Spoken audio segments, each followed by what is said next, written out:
Gracias, presidente. Quería yo preguntar su opinión respecto a este estudio que hizo el Centro de Estudios Económicos del Sector Privado, donde dice que prácticamente pues será un sexenio perdido en materia de crecimiento económico.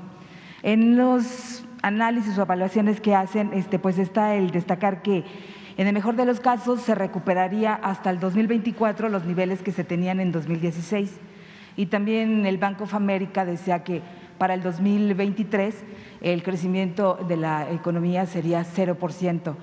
No sé si tenga algún comentario respecto a esto o a lo mejor pues nuevas acciones, planes para tratar de revertir, aunque ha señalado usted que en muchas ocasiones lo más importante en el crecimiento económico es precisamente ver el bienestar de la población. ¿Cuáles acciones o qué haría, qué tendría pensado para un panorama que pues no pinta muy alentador? Pues miren, en primer lugar hay que ver el estudio, según lo que me está diciendo. Estos expertos del sector privado no están tomando en cuenta el contexto internacional.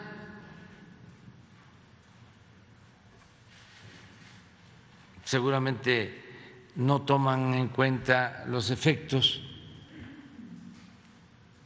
tan devastadores de la pandemia en la economía mundial y están nada más analizando el caso de México. Y seguramente tampoco están analizando otro factor externo, que es la guerra de Rusia y Ucrania, y no están haciendo análisis comparados con lo que sucede en otros países. Estoy casi seguro que no tomaron en cuenta eso. Y por lo mismo, pues no es un análisis serio. Está sesgado, es tendencioso y lo que busca es atacarnos. Eso por un lado. En segundo lugar, hay que tomar en cuenta de que ya no es nada más evaluar el nivel de crecimiento, sino que se tiene que añadir el bienestar. No es nada más progreso sin justicia, porque como lo hemos dicho varias veces, progreso con justicia es retroceso. Crecimiento no significa bienestar, no necesariamente es sinónimo de bienestar. Puede haber crecimiento económico, pero se acumula, como ha sucedido en México durante mucho tiempo con el modelo neoliberal, en unas cuantas manos. En épocas de crisis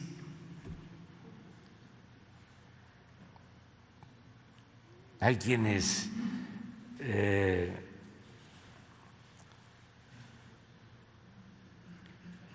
incrementan sus fortunas 2, 3 veces más. Eso es crecimiento. Nada más que no significa que a todos les vaya bien. Me acuerdo que hace poco hablaba yo de una canción de protesta de mis tiempos que dice: no te dejes engañar, cuando te hablen de progreso, porque tú te quedas flaco y ellos aumentan de peso. Esto es interesante, pues. Durante todo el periodo neoliberal solamente se midió crecimiento. Entonces, ¿qué es lo que está sucediendo ahora? Hay una mejor distribución de la riqueza, del ingreso. Y aunque sea poco el crecimiento, llega a todos. Y eso hace la diferencia. Pongo el caso de los salarios. Durante todo el periodo neoliberal no solo no hubo aumento de salarios, hubo pérdida del poder adquisitivo del salario. Y en el tiempo que nosotros llevamos han aumentado los salarios en términos reales. Entonces son los elementos que hay que considerar para poder decir si se avanza o no se avanza. Hay una serie de parámetros. Crecimiento, por ejemplo, en los últimos tiempos, México está creciendo más que otros países. La inflación en México es menor a la inflación de Estados Unidos, a la inflación de Europa.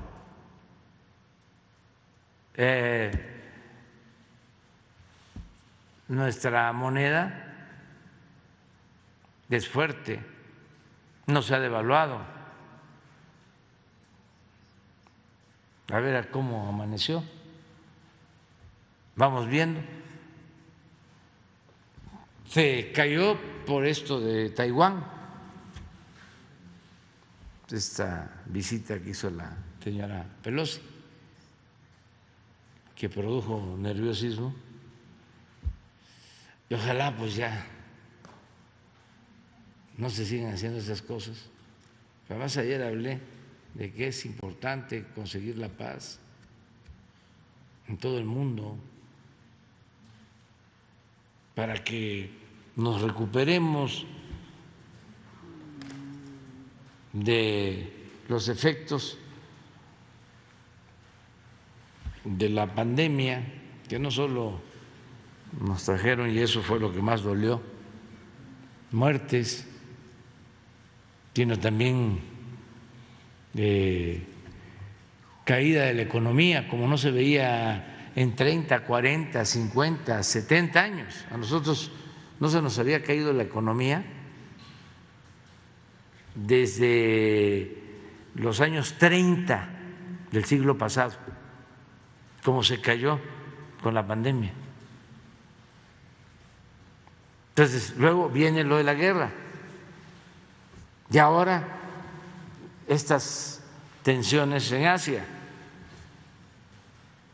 que no puede haber un arreglo entre los gobiernos. ¿Qué están haciendo las organizaciones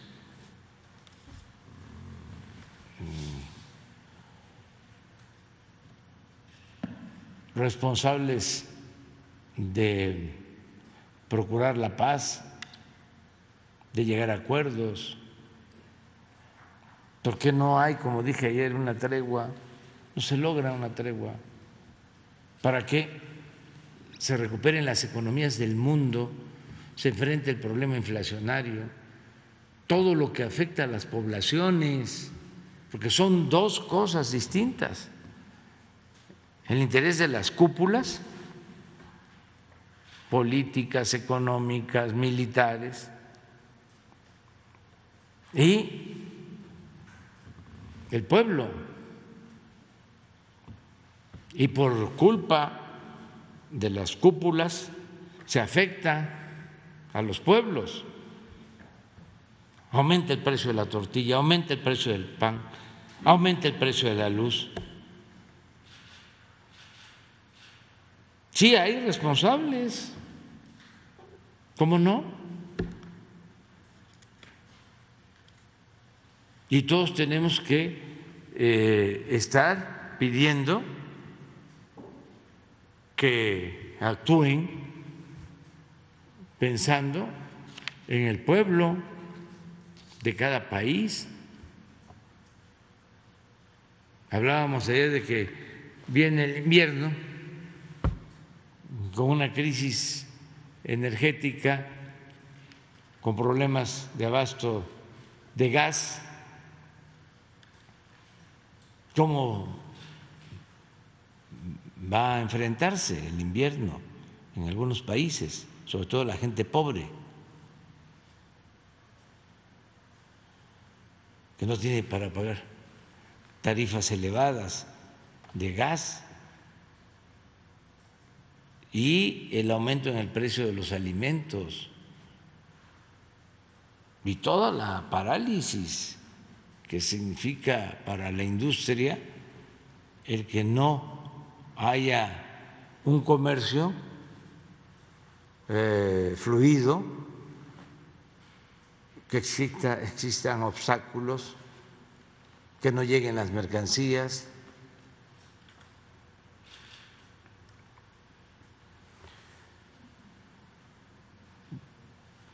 Entonces, miren, aquí está muy claro.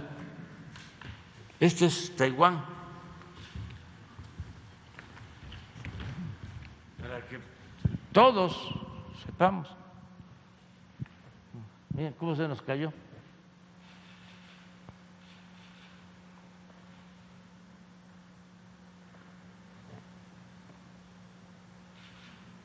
Y está levantando otra vez porque hay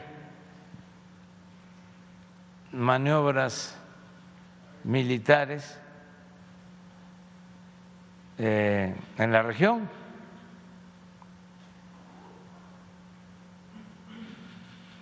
Entonces, todo eso tiene un efecto. Sin embargo, estamos como cuando comenzamos el gobierno. A ver si no tenemos una gráfica que muestre cómo está nuestro peso y cómo resistimos todos estos embates que se producen.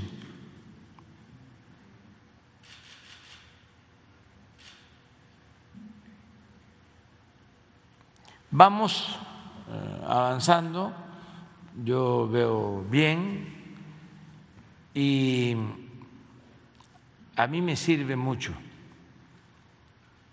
el saber lo que opina la gente. Si yo me guiara por lo que opinan los expertos, los columnistas, los intelectuales orgánicos, la llamada sociedad política o clase política, los medios de información, no, pues estaría yo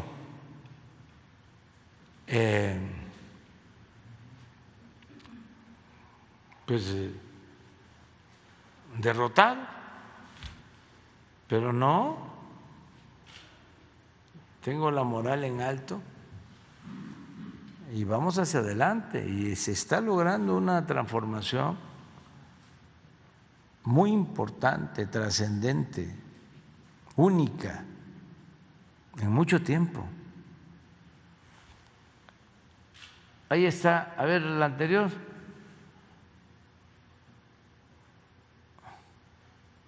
Esto es del 2,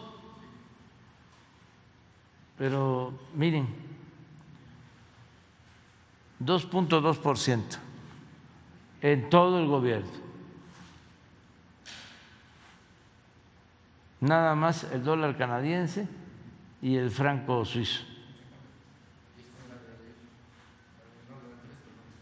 Este es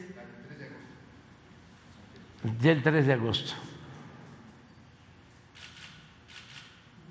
porque ya se enfrentó el problema de la tensión en Asia, o hasta ahora.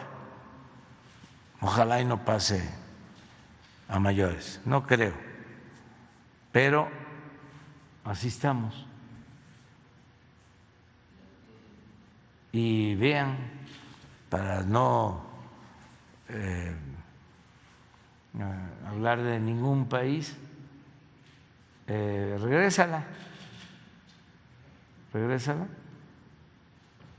vean el euro.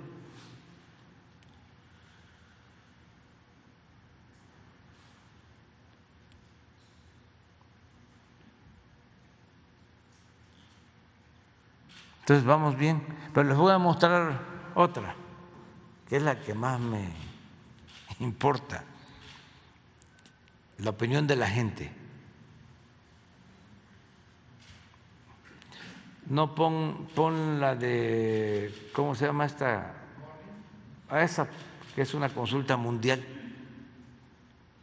que se hace diario y se dan a conocer los datos cada semana de cómo andamos en el mundo,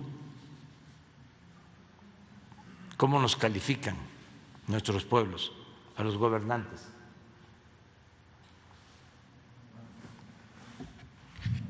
Pues aquí estamos. En segundo lugar,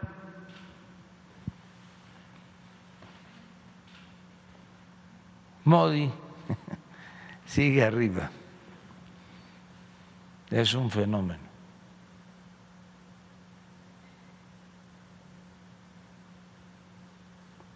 Pero de los países hasta aquí aprobados, de 22 aprobados, 1, 2, 3, 4, 5, 6 gobernantes. Y estamos en segundo.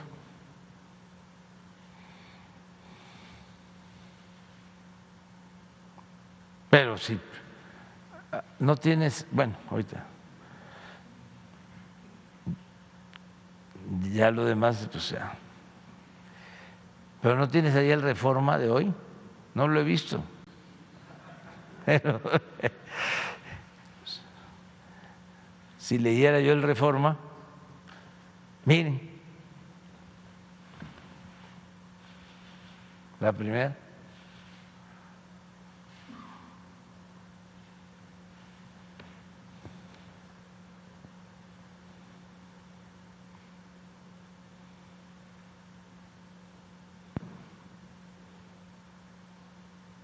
Presidente, por ejemplo, el indicador del INEGI de la confianza del consumidor, que también cayó 1.7%, y dicen que son los niveles que se tenían antes de la pandemia. Sí. Pues es una, digamos, consecuencia de pues la inflación en el sentimiento de los consumidores, de los mexicanos. También esto, digamos, que puede pensarse que se va a revertir una vez que se vea. Sí, hay afectación, desde luego, por la inflación. Pero también hay mucha influencia de los medios todavía.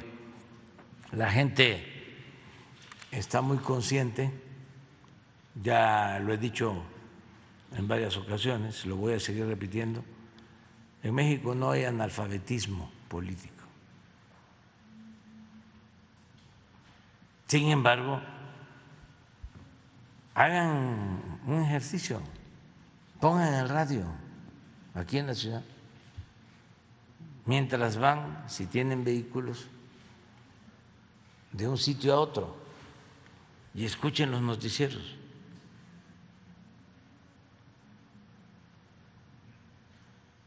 y van a terminar aturdidos. Entonces, sí impacta. Aguantamos porque la gente está muy consciente, pero es una campaña constante en contra.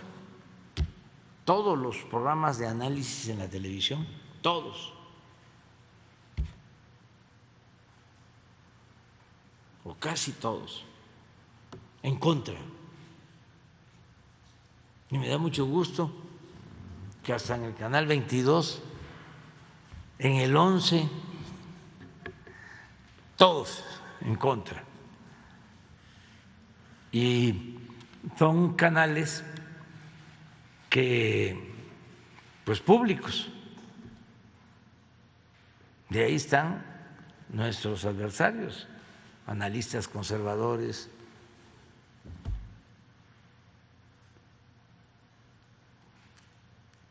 que no están de acuerdo con la transformación, ni enojados, y hasta mienten.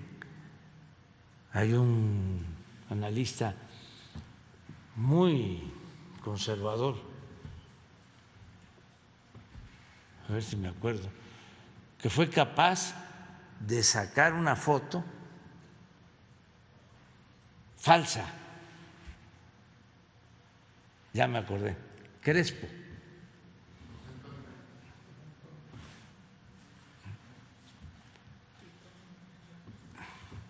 De esos sabiondos, ¿eh? ¿No tienes la foto? Donde estoy con Salinas. Y creo que está en el 11, ¿no? ¿No es comentarista del 11? ¿O no? Ah, porque debería de seguir ahí. O sea, nadie debe ser censurado, nadie. Libertad absoluta, completa.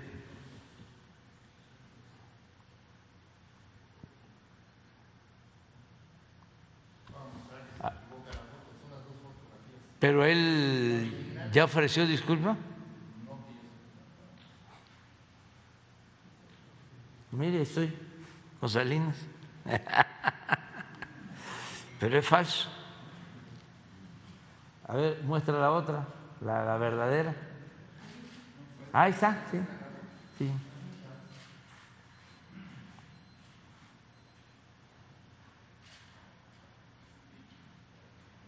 Muy básico, dice.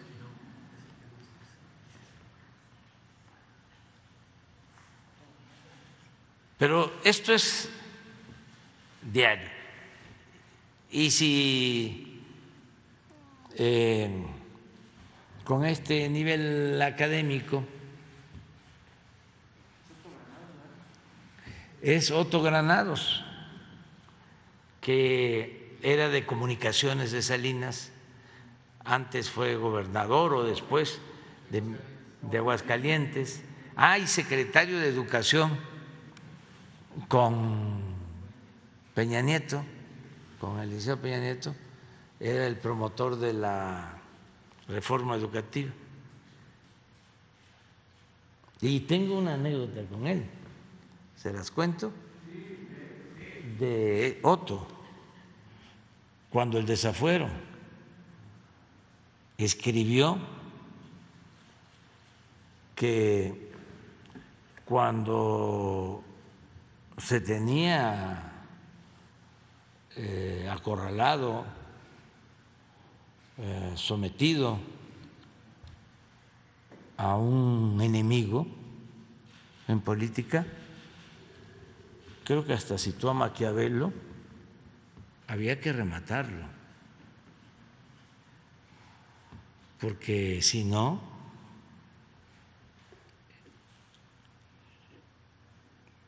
iba a recuperarse y a salir adelante. Tuvo razón, pero vaya que me dieron duro. Pero él, otro Castañeda, dijo que había que pararme a como fuera. Ese sí se disculpó. Jorge, ustedes son amigos de tiempo atrás o adversarios. Presidente, la siguiente pregunta sería, las razones por las que va a cambiar la política de almacenamiento de la Comisión Reguladora de Energía. Un principio que se había planteado en 2017 para poder llevar un control de esto, pero se echó abajo pensando en que la única instancia que tenía la infraestructura para poder almacenar esto pues es Petróleos Mexicanos, es Pemex. Entonces ahora se dice que la CRE está ya preparando pues este cambio en la política energética para poder, no sé si las razones por las que ya se decide esto, si sabe usted, pueda ser esta decisión que se tome para obligar a informar a los privados de su margen comercial o la política de descuentos, sus contratos de suministros, es decir, porque tienen ellos que garantizar el almacenamientos por 5 días de los combustibles. Ningún privado puede hacerlo más que Pemex. ¿Cuál sería la razón de proceder en este cambio de política? Información, ¿No? No, precisa. ¿Qué sucedió durante todo el periodo neoliberal? Crearon otro gobierno o crearon un Estado dentro del Estado con el propósito de proteger los intereses de las grandes corporaciones privadas, nacionales y extranjeras. Entonces, por eso constituyeron, ayer hablaba yo de todas las reformas constitucionales, un andamiaje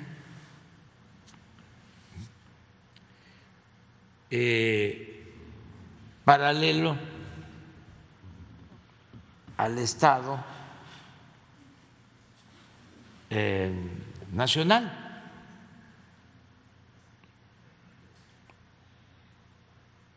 Por ejemplo, hablaba ayer de cómo existía en la Secretaría de Comunicaciones la responsabilidad de regular y de entregar concesiones a las empresas de comunicación. Y se les quitaron esas facultades a la Secretaría de Comunicaciones y se creó el llamado IFETEL. Todo esto bajo el supuesto de que así no iba a haber monopolios. Empezaron a utilizar un término, un eufemismo, se llama agente preponderante. Entonces, crearon un mecanismo para que el Ejecutivo no pudiera intervenir o su intervención fuese meramente formal. Les voy a contar una anécdota, porque esto ayuda a entender cómo se apoderaron del Estado, cómo secuestraron al Estado para proteger a estos intereses particulares. Hay un procedimiento en donde el que va a formar parte del IFETEL como consejero lo examinan creo que el Banco de México, el INEGI y no sé qué otro organismo autónomo. Entonces, si hay que nombrar a un nuevo miembro del Consejo, me mandan a mí una terna y yo tengo que escoger de esa terna a quien voy a enviar al Senado y el Senado elige. De origen ya viene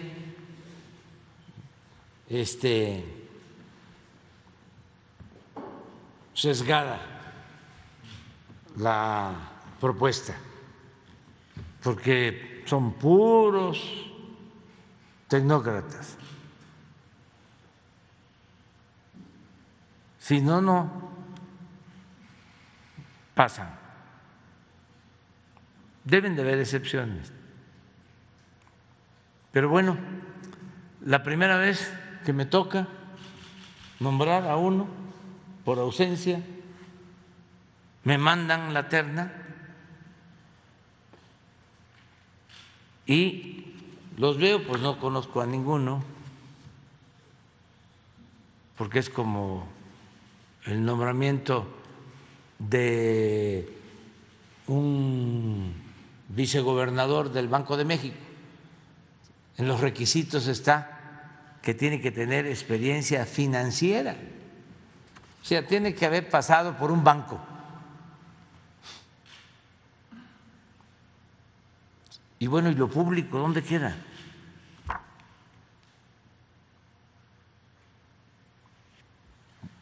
¿Qué me pasa? Que los veo los tres y pido opinión a dos secretarios y los dos coinciden, eso fue al principio del gobierno, en alguien, en una persona. Digo, bueno, pues está bien, pero de repente me llega una queja de esa persona antes de que yo enviara mi propuesta al Senado, de que era empleado de uno de los preponderantes. ¿Sí? Entonces, ¿qué hago? ¿Cómo van a ser los preponderantes los que dominen el organismo autónomo? Ya me adelanto para decirles que sí son los preponderantes los que dominan ese organismo supuestamente autónomo. Y ese organismo supuestamente autónomo tiene más fuerza, ya lo dije ayer y lo repito, que el presidente de la República.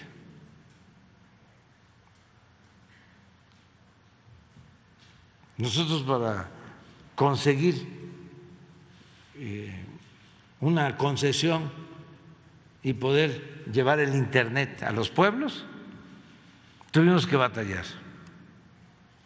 Nos dieron la concesión para los pueblos más apartados. La empresa Internet para Todos no puede dar servicio de Internet en la Ciudad de México ni en ninguna ciudad, solo donde no están las empresas. Y así está en la ley.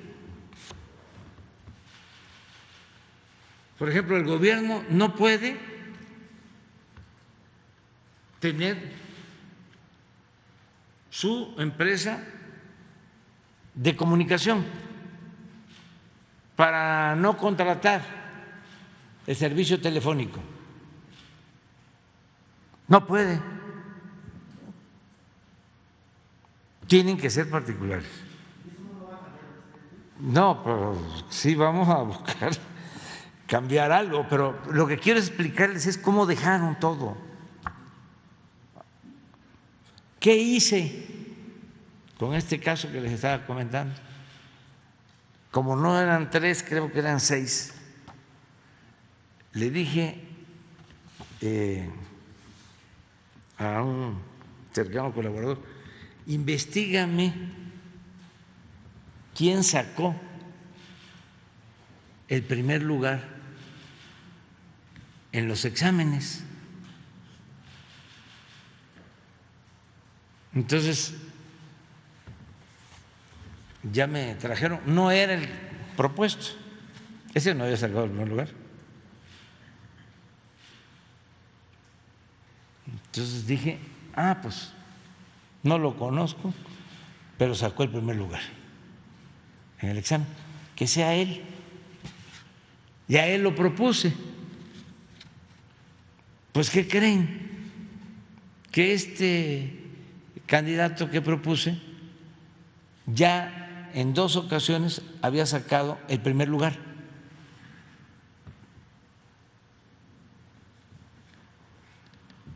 Y como me dijo un campesino cuando nos robaron la presidencia en el 2006,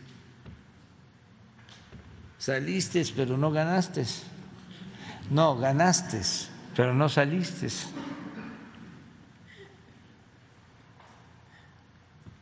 Así. Entonces, todo este andamiaje, por lo que me preguntas, se creó con ese propósito. Bueno, hay jueces, este señor Fierro está al servicio de las empresas particulares. El principal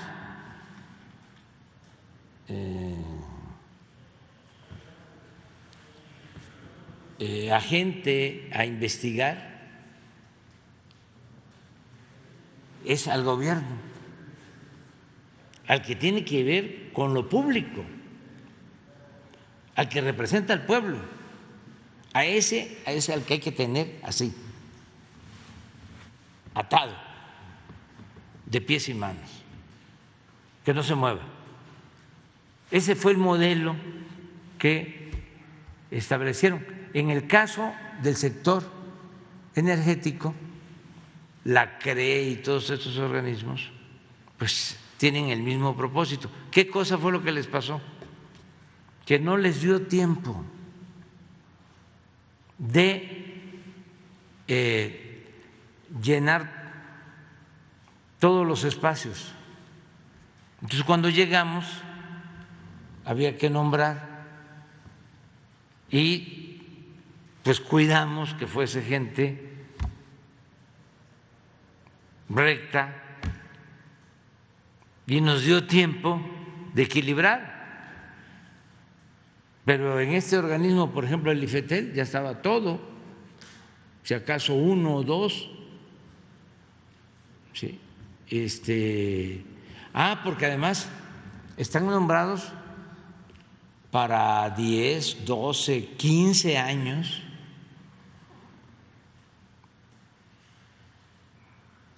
No les alcanzó el tiempo porque sonó la alarma y se dio el cambio. Crearon también un organismo de la competencia. Ese organismo es contrario al gobierno, completamente contrario, defensor de los intereses particulares. Por eso también en la Cámara de Diputados, en el Senado, los bloques de legisladores a favor de ese modelo, contrario al interés nacional. Imagínense que hayan votado en contra de la reforma constitucional en materia eléctrica para favorecer a las empresas particulares.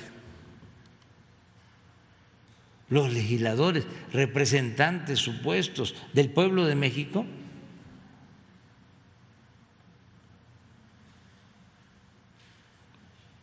eso es lo que está en el fondo. Y por eso pues el enojo, pero pues vamos adelante y vamos bien. Ahí está la muestra, la gente nos está apoyando y nosotros no vamos a traicionar al pueblo, vamos a seguir trabajando para la gente. Sí, y por último, presidente, ¿cuándo va a presentar o debe presentar la secretaria de Educación Pública su renuncia al cargo? Considerando que, bueno, pues ya aceptó la candidatura para el Estado de México, pero también porque el dirigente de Morena decía que la van a esperar hasta que le lleve el tiempo que sea necesario dejar el cargo, si viene lo del regreso a clases, etcétera. Pero yo creo que más que ella tendría que ser el gobierno quien le ponga también una fecha. Claro. ¿Cuándo va a ser presidente? Claro. Y por supuesto, ¿quién podría cubrir este lugar? Raquel Sosa, o qué mujer podría, por ejemplo, en este caso, sustituirla en la CEP. Bueno, primero decir que me da mucho gusto, aunque al final van a ser los ciudadanos del Estado de México los que van a decidir de manera libre, democrática, pero me da mucho gusto que un partido haya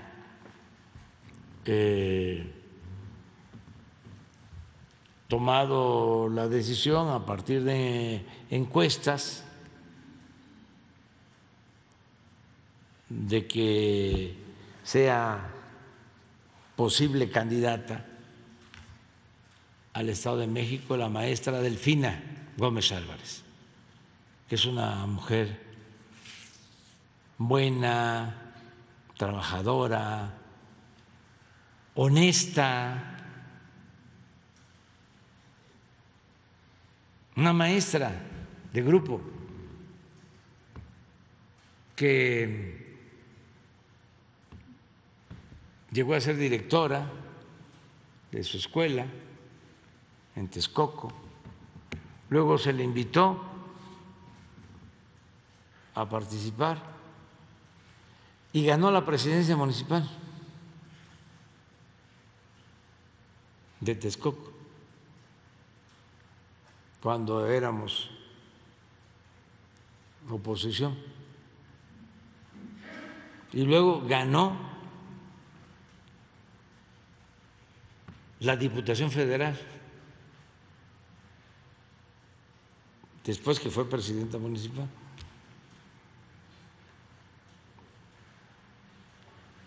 También en la oposición, cuando no era fácil. Y luego fue candidata a gobernadora y hubo una elección polémica, para no meternos en Honduras. Y luego ganó por mayoría como candidata al Senado, pero ha de haber ganado como con 500,000, 1,000,000 de votos de ventaja.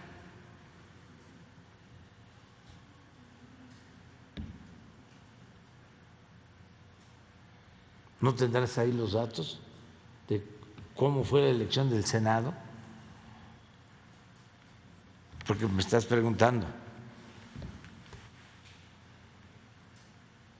Y ahora es posible, hicieron una encuesta, creo que 2 o 3, y ella salió arriba.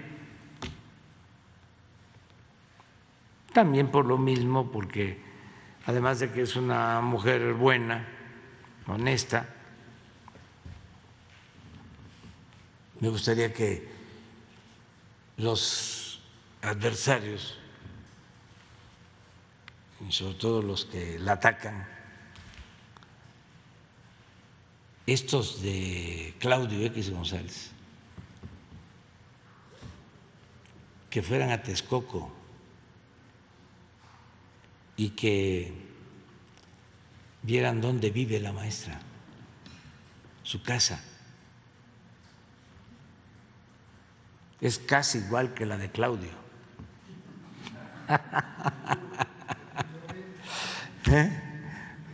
O como la de Loret.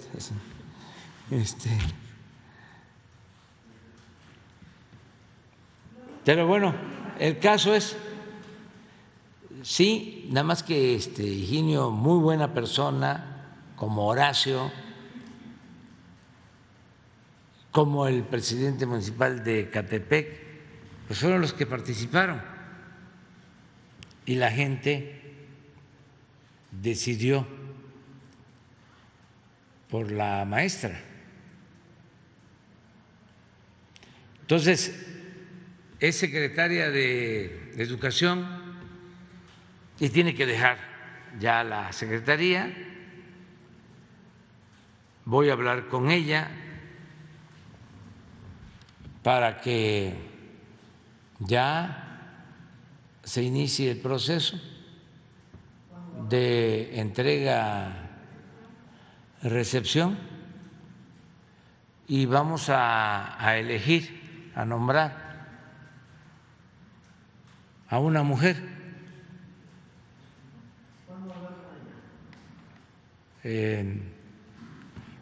Pues ahora que regrese, porque hoy voy a iniciar una gira, entonces como puede ser la semana próxima, ya hablo con ella y ya yo les puedo comentar quién va a ocuparse de la secretaría para la semana que viene, o no, ya tiene que ser para la semana que viene porque tiene que empezar el proceso de entrega a recepción y viene el inicio del nuevo ciclo escolar. Entonces, sí, ya vamos a resolverlo. Me gustó mucho también la actitud de Higinio, de Horacio, también de Vilchis, porque todos, con mucho respeto a la maestra, aceptando el proceso, pero repito, van a ser los ciudadanos del Estado de México los que van a decidir. ¿Cómo salió?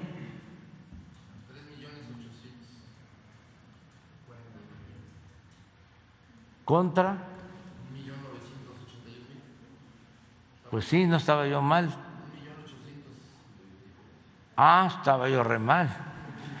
O sea, yo decía de 500 a 1.000.000 y sacó 1.800.000 de ventaja. Ya hay que quitarlo porque no nos vayan a acusar de que estamos haciendo esto. Ahora sí vamos adelante. 3 compañeras, 4 y 5. Buenos días, señor presidente. Eduardo Esquivel Ancona, SDP Noticias. Mi primera pregunta, presidente, es ¿qué comentario tendría usted de lo que dijo el expresidente Felipe Calderón sobre los subsidios a los combustibles que estamos analizando en SDP Noticias y en Econósfera, que es un mal necesario, que ahorita más que nunca se necesita esto? Él decía en marzo pasado, deberíamos imitar a los países ricos, a los que usan el dinero público para construir prosperidad y combatir la pobreza. En lugar de eso, nuestro gobierno prefiere usarlo para subsidiar las gasolinas y aspirar a ser Venezuela. Esto lo dijo en marzo pasado, pero me da mucho, no sé, es raro, porque él en su gobierno subsidió las gasolinas en casi en 1 billón de pesos.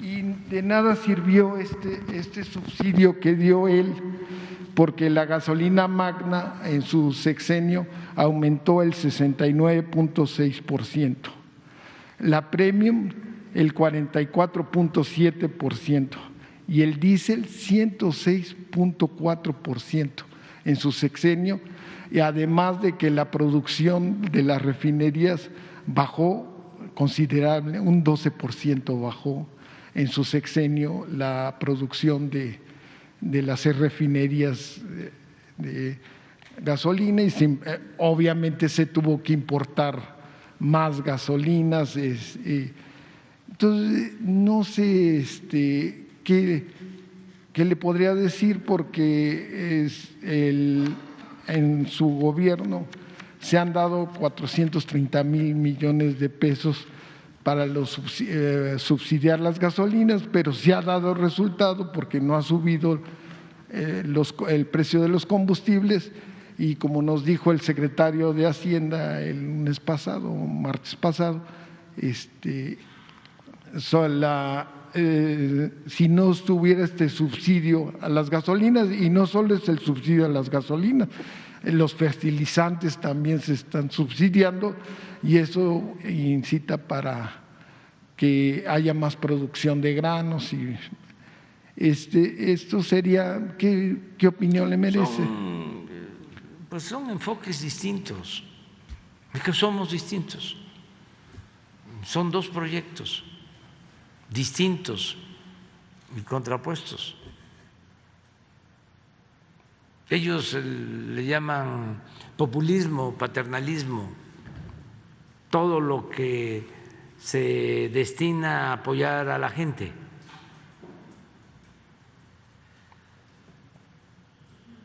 Y consideran que es fomento.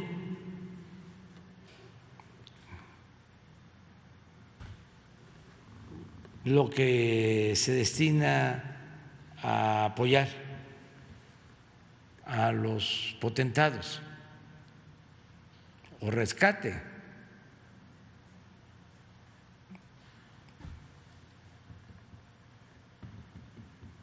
Y además, pues mucha hipocresía en todo esto.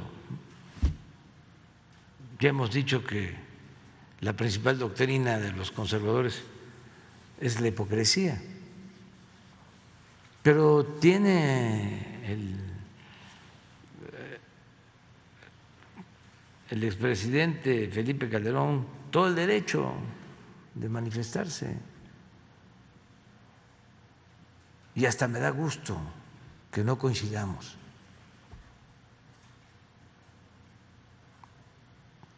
Ahora, si lo que estuviésemos haciendo estuviese mal y afectara al pueblo, entonces sí, tendrían razón. Y nosotros, en vez de caer en la autocomplacencia, tendríamos que rectificar, pero no. Se está entregando este subsidio para que no aumenten las gasolinas, que no aumente el diésel, y esto nos está ayudando a que no se nos incremente tanto la inflación. Si no estuviésemos otorgando este subsidio a las gasolinas, al diésel, tendríamos una inflación del 11%, y eso afecta muchísimo a la economía de todos, porque se tendrían que seguir aumentando las tasas de interés. El que tiene una hipoteca tendría que pagar más de interés, aumenta la carestía, se puede comprar menos, hay riesgos de una crisis de consumo. porque la inflación afecta mucho a todos y fundamentalmente a los pobres.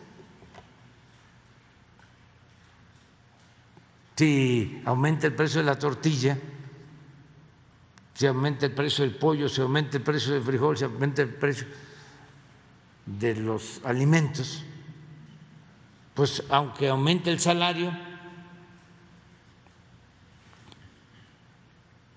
se pierde. Entonces, ¿qué es lo que tiene que procurar cualquier gobierno? Cuidar la economía del pueblo. Y la fórmula que se decidió, pues sí, no es la misma de antes. ¿Qué fue lo que vimos a tiempo?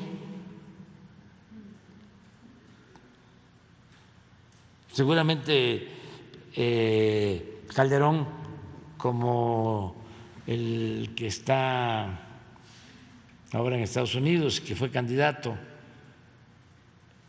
piensa igual, Anaya, de que para qué invertíamos en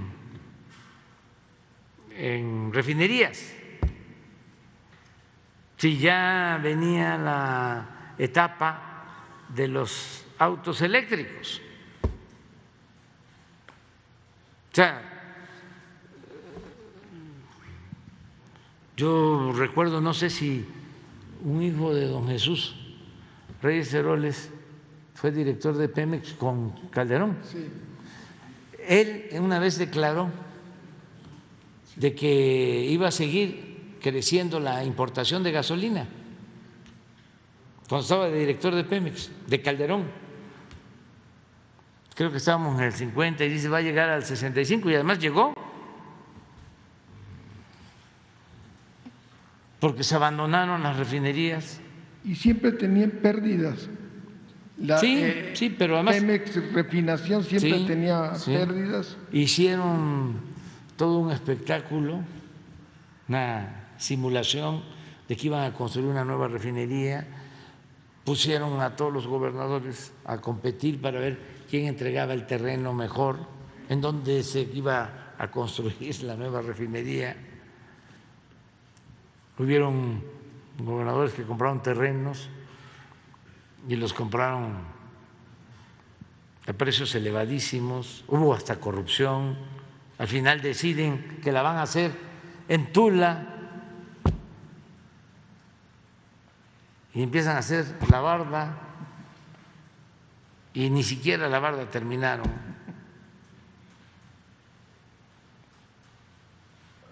Y la cancelaron. Entonces, pensamos distintos. Nosotros no ahora, llevamos 20 años hablando de la autosuficiencia energética, de que tenemos que producir lo que consumimos en energéticos y en alimentos. Me acuerdo que en todas las plazas públicas decía yo que la política petrolera que aplicaban consistía en vender petróleo crudo y comprar gasolinas, que era como vender naranjas y comprar jugo de naranja. Pero no solo ellos, Calderón y Anaya, muchísimos pensaban lo mismo y siguen pensando lo mismo, que el negocio es vender petróleo crudo, no darle valor a la materia prima. Bueno, desde antes, para no estar pensando que es Calderón o Anaya, desde Salinas, el secretario de Hacienda, Aspe, no se me va a olvidar, declaró de que en un mundo globalizado no hacía falta producir en México o destinar fondos para fomentar la producción agropecuaria. Allí empezaron a desmantelar todos los apoyos al campo, que desde luego había corrupción, pero pues no se erradicó la corrupción, al contrario, se intensificó. Decía que en un mundo globalizado, si hacía falta maíz o frijol, se podía comprar afuera. Y ese pensamiento predominó más de 3 décadas. Nosotros no pensamos así. Nosotros pensamos que hay que ser autosuficientes, que hay que producir en México lo que consumimos. Imagínense con estas crisis. Toco madera y no lo deseo. Le llamo a que se serenen. Pero una crisis en Asia, donde se produce el 50% de los chips que se utilizan en el mundo,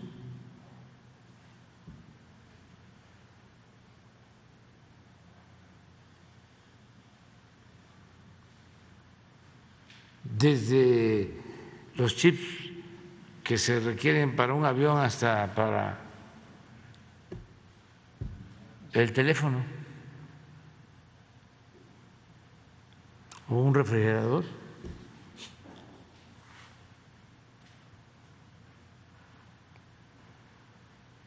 Por eso también mi insistencia de vamos a producir en América lo que consumimos, vamos a integrar a América con respeto a las autonomías de los países, vamos a ser una región fuerte y no apostar a lo bélico, apostar a competir en lo productivo, en lo comercial, no querer resolver nuestras diferencias con lo bélico, con las armas, con la guerra. Ese es nuestro planteamiento. Entonces, nosotros vamos a continuar así. Además, aún cuando está bajando el precio del crudo, de todas maneras hay una ganancia, hay una utilidad, y ese margen de utilidad, esos excedentes son los que estamos utilizando para el subsidio de las gasolinas y del diésel. Y no se nos ha caído la recaudación.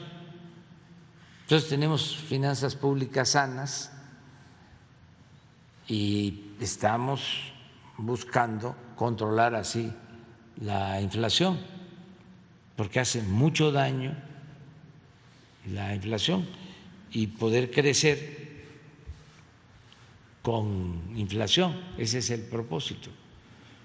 Claro, con una inflación moderada, y esa es la política, ¿no? En una segunda pregunta, señor presidente, ¿qué se podría hacer?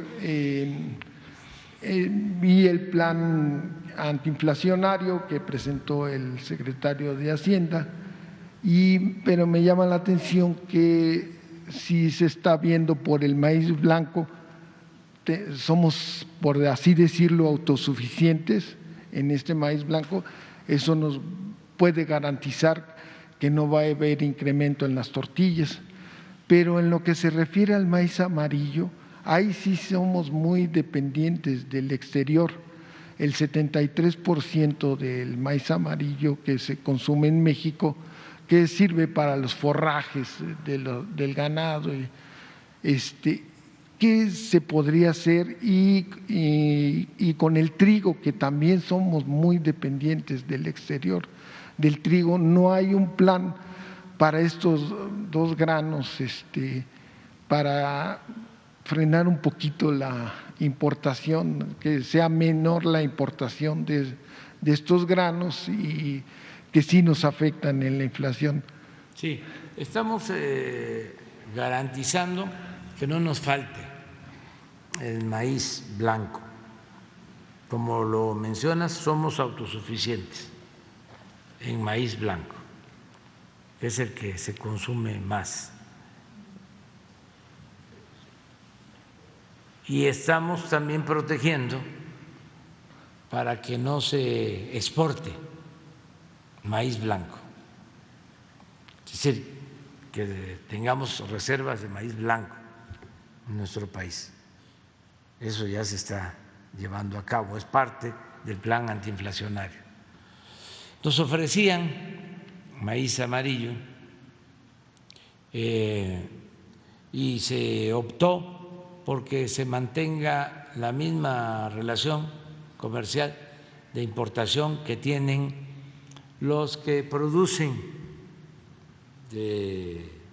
cerdos, aves, que utilizan ese maíz para forrajes, básicamente.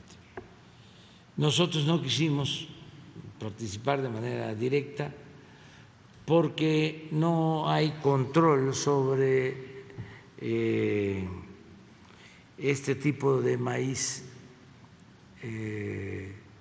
y nosotros queremos evitar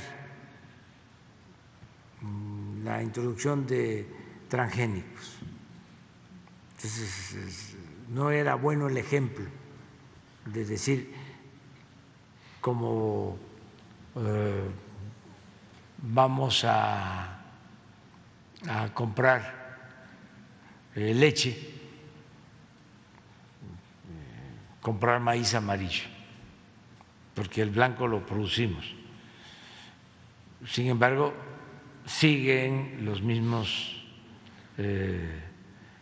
cauces de importación y lo que se consiguió es de que no se limite la importación, o sea, que nos venda Estados Unidos maíz amarillo, no directamente al gobierno, sino a las empresas agroalimentarias de México. Entonces está garantizado. Sí, no hay problema. Y luego también forraje, lo que se puede también llamar alimento balanceado para aves, para cerdos, eso también se garantizó la importación. En el caso del trigo lo mismo y estamos apoyando para que se produzca más en todo el campo. El propósito es poder iniciar este año, ya avanzamos, debemos de estar entregando como 500,000 toneladas de fertilizante, pero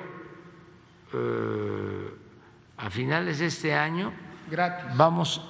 Sí, gratuitos, vamos a llegar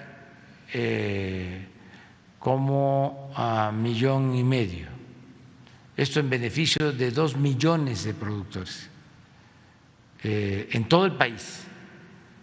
Entonces va a haber producción suficiente de alimentos, sobre todo para el autoconsumo en todo el país. Hasta ahora van bien los cultivos, está bien el maíz, no ha habido afectación por falta de lluvia, solo en algunos lugares, pero en general va bien. O sea, se espera una muy buena cosecha para este año. Entonces vamos a continuar así, impulsando la actividad productiva. Ya nomás por último, ¿sería posible que usted presentó el pasado mes de junio un decálogo con John Biden para frenar el cambio climático? ¿Sería posible que se pudiera exponer aquí en la mañanera para que lo sepan los expertos ahí? Sí. Que siempre están criticando, que nunca… No, y ayuda, porque hay cosas que no se conocen. Por ejemplo, ayer que dimos a conocer las reformas constitucionales que se hicieron en el periodo neoliberal, a muchos les gustó, porque no tenían claro cómo se había ajustado el marco jurídico para legalizar la entrega de bienes, porque tuvieron que modificar la Constitución para entregar los bancos, modificaron la Constitución para entregar las tierras, el 27 constitucional, modificaron la Constitución para entregar las minas, modificaron la Constitución para entregar el agua, o sea, las concesiones de agua, los bancos, todo eso fue reforma constitucional. Y lo de Afores, reforma constitucional, y el aumento del IVA, reforma constitucional, y muchas otras cosas, ¿no? Entonces, la Constitución vigente del 17 pues está muy parchada, muy reformada, y apenas estamos logrando regresarla a el espíritu y a la letra como lo quiso el pueblo de México, que luchó en la revolución por la justicia, por la libertad, por la democracia, pero es un proceso. Sí, avanzaron muchísimo y llegaron al extremo de que las leyes no las hacían los legisladores,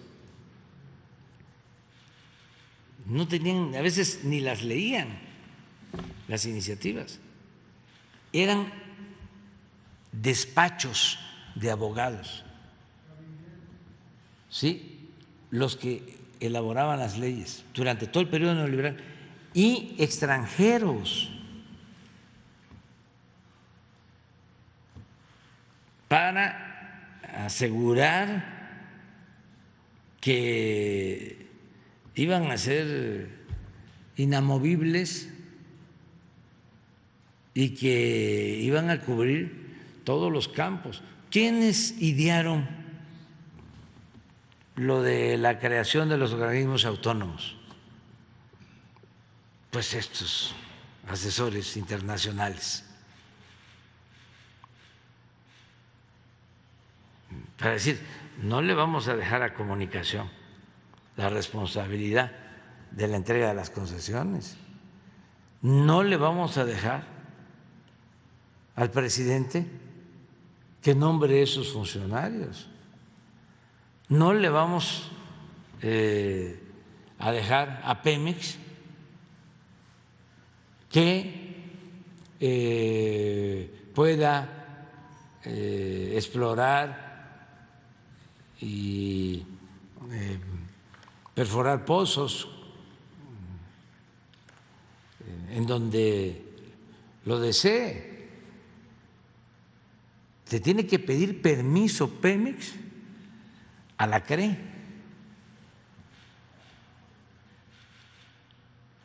La Comisión Federal de Electricidad antes decidía cómo subir la energía a las líneas de transmisión. Ahora no puede la Comisión Federal de Electricidad. Hay un organismo autónomo, se llama CENACE. También ese organismo, desde que decidía qué energía subía a la línea, qué energía subía primero y a qué precio. Y todo esto bajo el supuesto de energías limpias. Pero no podía subir primero la energía producida en las hidroeléctricas, la energía que se produce con agua, porque no se consideraban las hidroeléctricas plantas limpias. Entonces, primero subían toda la energía de las particulares y luego las de la Comisión Federal de Electricidad. Y el plan era, pues, ir chatarrizando las plantas de la Comisión Federal de Electricidad, irlas cerrando por completo, para que el mercado de la energía eléctrica lo dominaran las empresas particulares, sobre todo extranjeras. Ese era el plan. Entonces, tenía la Comisión Federal de Electricidad toda la infraestructura, pero estaba subutilizada. Una vez me tocó ir a Manzanillo a ver a una planta, una termoeléctrica relativamente nueva, y llegamos al centro de control y me explican de cómo funciona, pero estaba parada y yo pensaba de que estaba parada por cuestiones de seguridad, porque estábamos nosotros de visita. No, estaba parada porque no le autorizaban subir energía a la planta pública. Todas las hidroeléctricas, por ejemplo, las 3 hidroeléctricas, 4 de Nayarit, subutilizadas. Imagínense, en un día turbinan 2 horas, porque no les dan permiso. Y lo peor, lo de las hidroeléctricas del Grijalva, que si tienen 4 o 6 turbinas, les daban posibilidad de que utilizaran 1, 2. ¿Y qué significaba esto? De que los vasos estaban llenos y venían los tiempos de lluvia, tormentas, y había que soltar el agua e inundar toda la planicie.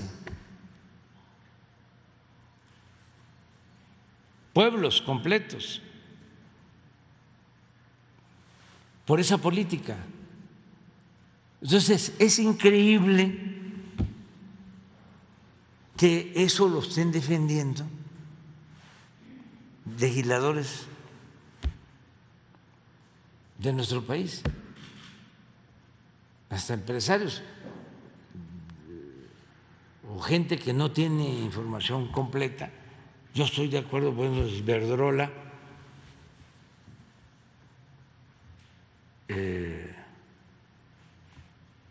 ¿es Iberdrola se llama? ¿La española? Sí, esa pues tiene que defender, y es la que está metida con el Washington Post y en contra de nosotros, que estamos violando el tratado, y los fondos, a lo mejor hasta mi amigo Larry Fink de BlackRock, desde luego el Oxxo,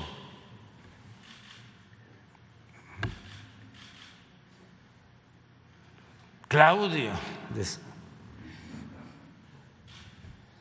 Ustedes saben que Claudio, papá, ya lo dije, era asesor económico de Salinas cuando se reformó una ley secundaria para iniciar la entrega de las concesiones a las empresas particulares eléctricas. Y no solo eso, era socio de una planta, no, eléctrica, de una termoeléctrica en la Huasteca Potosina.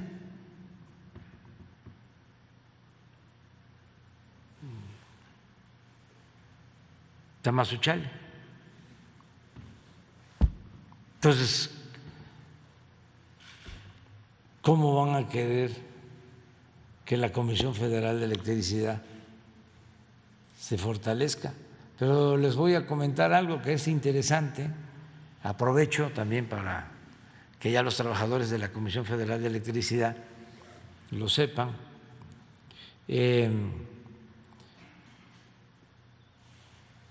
Nos han ayudado mucho los trabajadores de la Comisión Federal de Electricidad, como los trabajadores petroleros.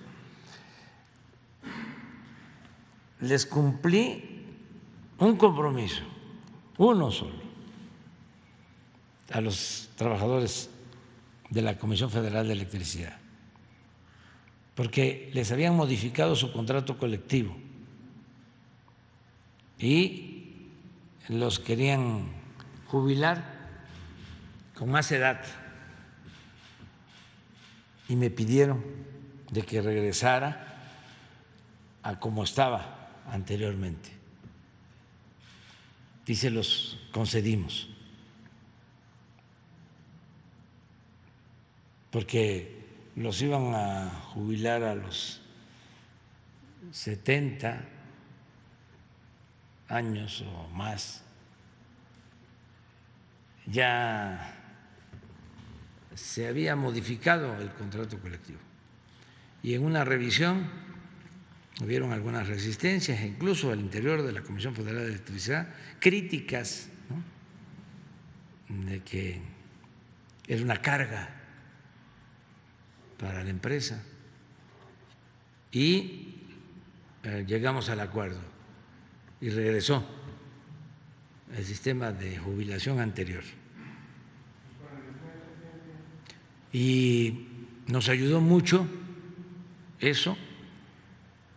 Es como el caso de maestras, maestros, ¿no?, que se han portado muy bien, o sea, porque son trabajadores ejemplares. Bueno, ¿qué creen que vamos a hacer ahora con los trabajadores?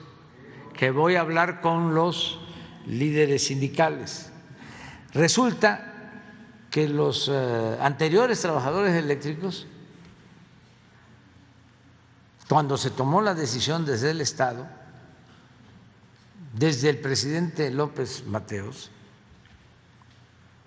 esos trabajadores de la Comisión Federal de Electricidad que creó el general Lázaro Cárdenas, cuando el presidente López Mateos toma la decisión de nacionalizar la industria eléctrica con los trabajadores de la Comisión Federal, se electrificó todo el país, se llevó la energía eléctrica hasta los pueblos más apartados. En mi pueblo, ¿saben cómo era? Antes de eso, era una planta con diésel y nada más 2 o 3 horas que había luz y habían 3 señales, como a las 9 de la noche la primera, no sé, 9:30 la segunda señal se apagaba, ya la tercera era porque todos a su casa porque ya no hay luz. Y luego llegó ya la energía eléctrica a los pueblos. México es de los países más electrificados del mundo, por eso. ¿Qué vamos a hacer ahora? Necesitamos 2.500 antenas. Voy a hablar con todos los trabajadores electricistas para que en una jornada, entre todos, montemos las 2.500 antenas y podamos tener internet en todos los pueblos. Porque se nos ha dificultado, pero ya llegó el tiempo. Lo hemos buscado de una manera, de otra. Había una empresa que crearon que se llama Altán, fracasó Altán, ahora ya tenemos más participación en Altán, pero una cosa es el abasto o el servicio de mayorista, y hace falta lo que llaman la última milla, y para eso se requiere de antenas y se requiere de un sistema de distribución. Vamos a usar fibra óptica, satélite, pero sobre todo las antenas. Y estoy seguro que nos van a apoyar. Y aprovecho para hacerles el llamado a los dirigentes sindicales, a todos los trabajadores, porque me voy a reunir con ellos. Un fin de semana voy a ir a reunirme a las 5 o 6 regiones del país con los trabajadores a exponerles el plan, de modo que a principios, en el primer trimestre del año próximo, a más tardar a mediados, ya tengamos resuelto el problema. Pero lo vamos a hacer así, con la cooperación, con el apoyo de la gente. Los trabajadores del SME se les va a respetar los acuerdos que se hicieron de el manejo de una hidroeléctrica, Necaxa, y se va a seguir atendiendo sus demandas de jubilación. Ya se avanzó en lo de servicio médico y vamos a seguir ayudándolos, porque fue una gran injusticia que se cometió el despedirlos como lo hicieron. ¿Mande? Sí, ahí vamos. Sí, sí. ¿Y cuántos años se cumplen de cuando Calderón ordenó que despidieran a 40,000 trabajadores? 12 años, sí. Sí, porque eso es lo que hay que tomar en cuenta. O sea, y nosotros nos opusimos en su momento. Y vamos a ayudar en todo lo que podamos.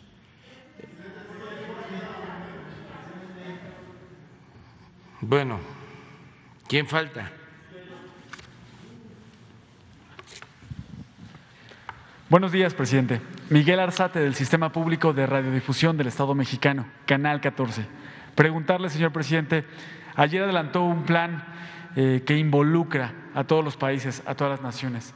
Invitó a pactar una tregua de al menos 5 años para no participar, no mantener ni guerras bélicas ni guerras comerciales. Preguntarle, señor presidente, ¿llevará este plan a la ONU? Ya habló con Juan Ramón de la Fuente sobre este tema. ¿Se presentará ante la ONU esta propuesta para evitar estas guerras? Y, señor presidente, se ha hablado de la tensión que existe entre Estados Unidos y China. ¿Cómo afectaría un conflicto bélico, comercial, entre Estados Unidos y China a México? ¿Cómo nos afectaría? Preguntarle ese primer tema, presidente. Pues sobre lo último sí nos afecta. ¿Cómo afecta la guerra de Rusia y Ucrania? A todos. Por eso hay que parar la guerra mediante un acuerdo de pacificación de Rusia y Ucrania y al mismo tiempo llegar a un acuerdo entre las naciones, sobre todo un acuerdo que suscriban principalmente Rusia, China y Estados Unidos, para que logremos cuando menos una tregua de 5 años, para que todos los gobiernos del mundo nos podamos dedicar a enfrentar la crisis que afecta a miles de millones de seres humanos que están siendo afectados por la guerra, porque pierden la vida, porque son desplazados, porque son afectados por crisis económicas, porque se afecta el suministro de alimentos, porque se detiene el comercio, la creación de empleos, se empobrece más al pueblo. Yo me falta nada más para proponer esto, que ojalá y lo retome Naciones Unidas, porque es el organismo encargado, responsable de conseguir la paz y armonizar a todos. Pero siento que le corresponde a Naciones Unidas, que el secretario general de Naciones Unidas debe de participar. Yo propondría a 3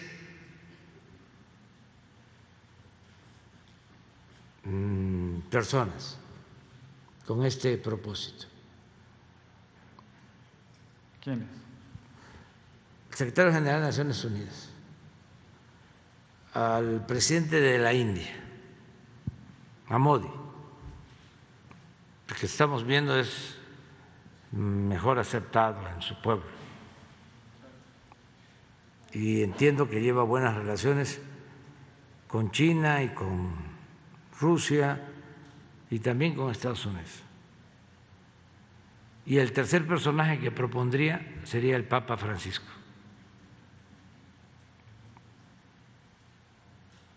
Si no es Modi, habría que pensar en alguien como él. Siento que él podría. Es los tres. Y lo primero es resolver lo de Rusia y Ucrania. De inmediato. Y como en toda negociación,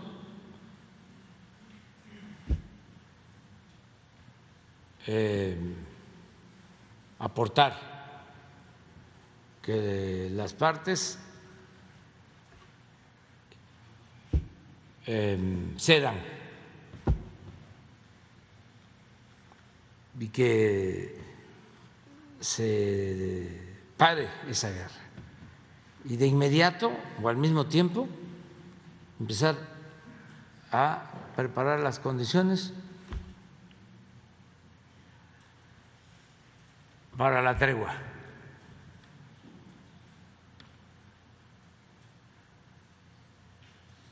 Y relajar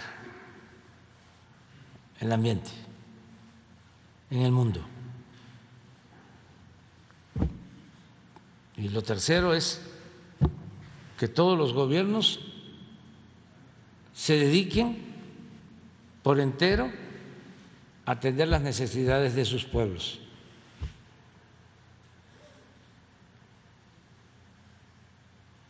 Eso es lo que yo consigo. Ok, gracias, presidente. En un segundo tema, quisiera retomar esta información que ya se dio sobre esta evaluación a los resultados económicos que tiene nuestro país.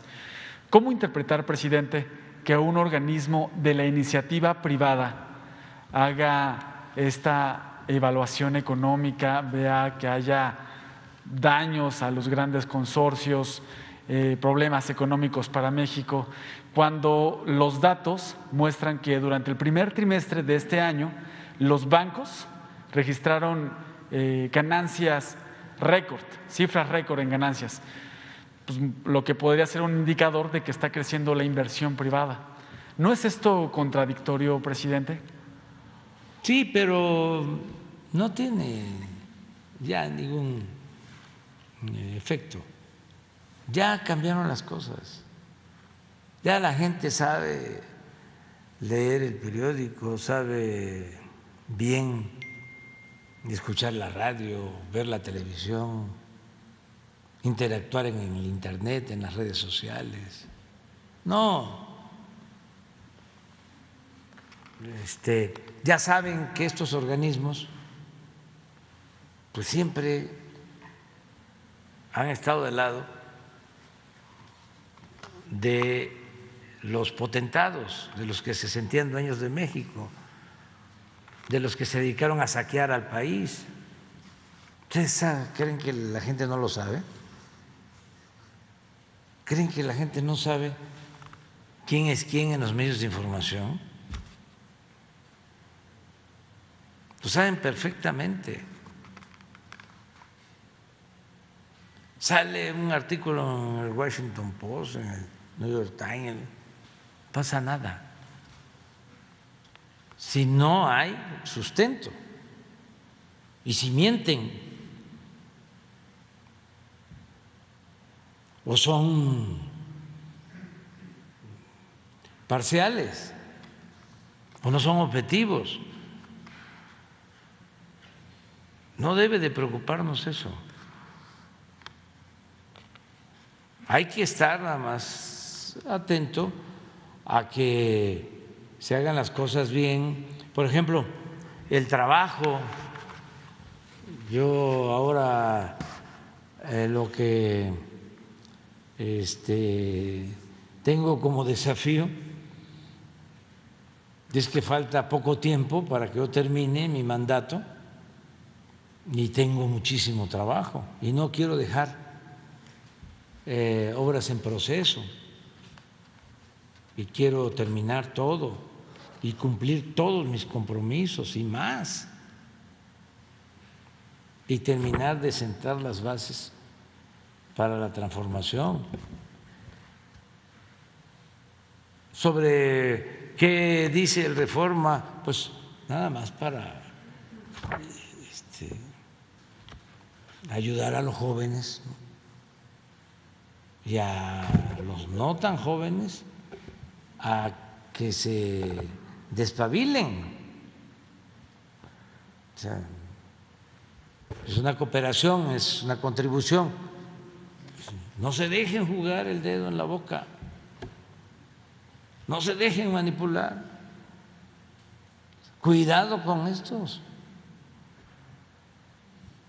porque tienen otras intenciones. No es un periodismo profesional, no es un periodismo objetivo, no es un periodismo que defienda al pueblo, no, es un periodismo corporativo que defiende a minorías, que defiende a potentados,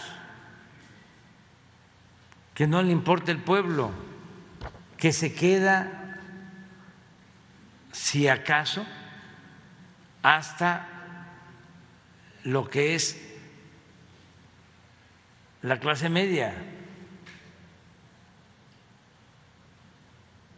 Pero ¿qué le va a interesar a la Reforma? ¿Un ejidatario? ¿Qué le va a interesar a la Reforma? ¿Un indígena? Su vida, su sufrimiento, la situación de un obrero. No, están en contra de los trabajadores. Y está muy bien.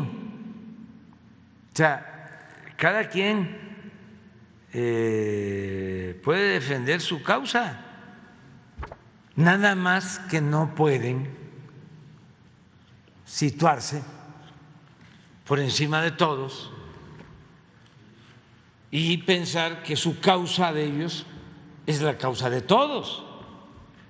No, no. Ese es el pensamiento, la manera de ver, de actuar de conservadores, de un bloque, de un grupo de intereses creados. Afortunadamente hay mucha gente, muchas personas que piensan distinto. Entonces, eso es lo que hay que plantear y no preocuparse que el Instituto de Economía o de expertos del sector privado, imagínense, ahí estaba en ese instituto o dependía de ese instituto o era parte de ese instituto, que ahora está con Claudio X González como segundo de Claudio, el que estaba en Coparmex, Gustavo de Hoyos. Cuando empezaba las diferencias, que él estaba en Coparmex, fue a acusarme con el rey de España. Es que acá este presidente que tenemos, ayúdenos. Ya, o sea, no es serio, pues.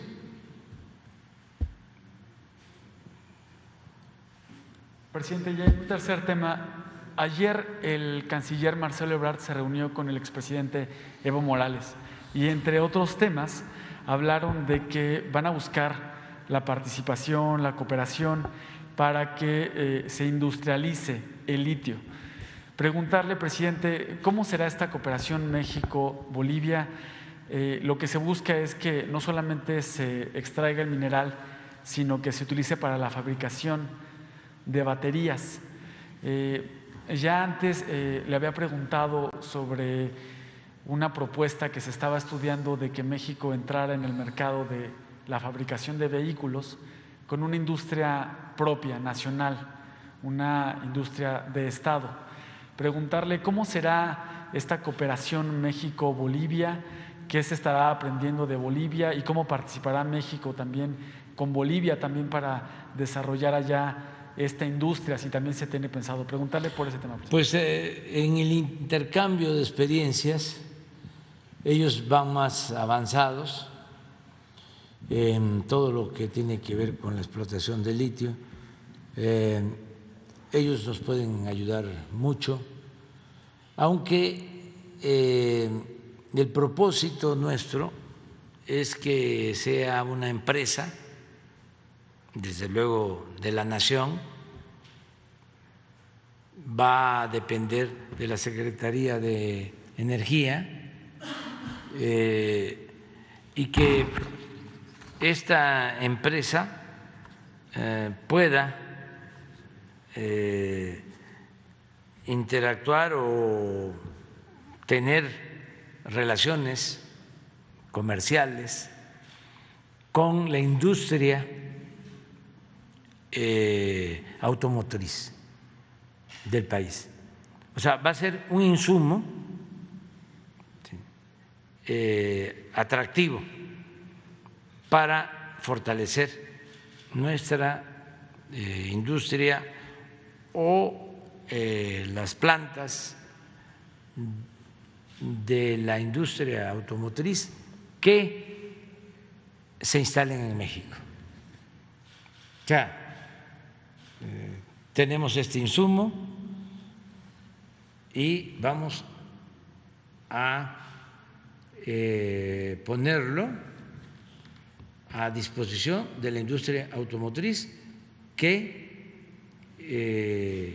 esté fabricando automóviles, autopartes en México. Eso sí lo tenemos ya bien pensado, para que México siga siendo un país atractivo y se sigan instalando plantas de la industria automotriz. Ese es el propósito. O sea, no es, a ver, tengo este insumo que es importante y lo vendo a cualquiera. Sí, puede ser, pero la prioridad es fortalecer la industria automotriz instalada en México. Eso lo estamos analizando y estamos muy pendientes de ya resolver sobre las características de la empresa. ¿Qué va a suceder? Tenemos que resolverlo sobre algunas empresas que ya están trabajando sobre el litio en México. Son pocas, pero tenemos que revisar papeles si cuando se les dio la concesión era para la explotación del litio, primero. Segundo, si era para la explotación de minerales en general y ellos ya invirtieron, ¿sí? Y comenzaron trabajos para explorar y para explotar litio y tomar en cuenta también eso. Y lo tercero es que no el que tiene una concesión minera ya puede explotar litio, no. ya es un asunto de la nación. Ya se nacionalizó el litio, ¿sí?, en México. Esa fue una decisión que tomamos y estos insumos son muy importantes. Ahora, con lo de Asia, con lo que estamos hablando,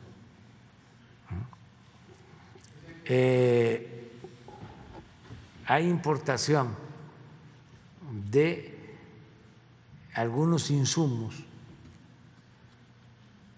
Hay una tierra especial que se utiliza también para la creación de baterías, que se tiene en China y que se utiliza en Taiwán, porque tanto Taiwán como China producen estos insumos. Por eso hablaba yo que casi el 50% de chips se producen en esa región del mundo. Entonces, de ahí la necesidad de serenar esa zona.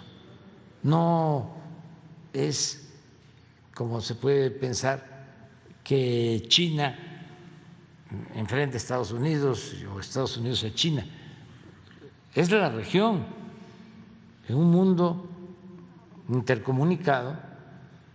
Bueno, lo estamos viendo con Rusia y Ucrania,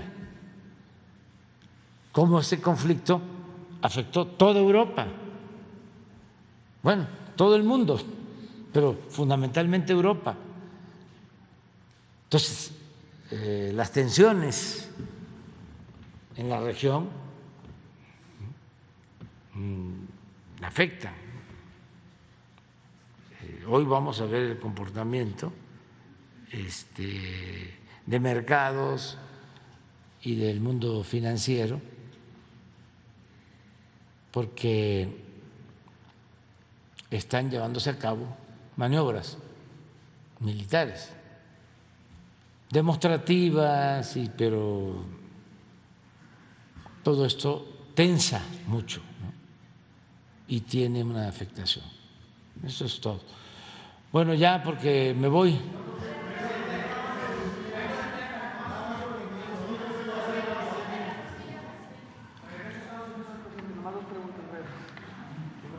¿Ustedes qué dicen? ¿Le damos al tejano? Tejano mexicano. Regresa después. Regresa y te damos número 1. ¿Sale?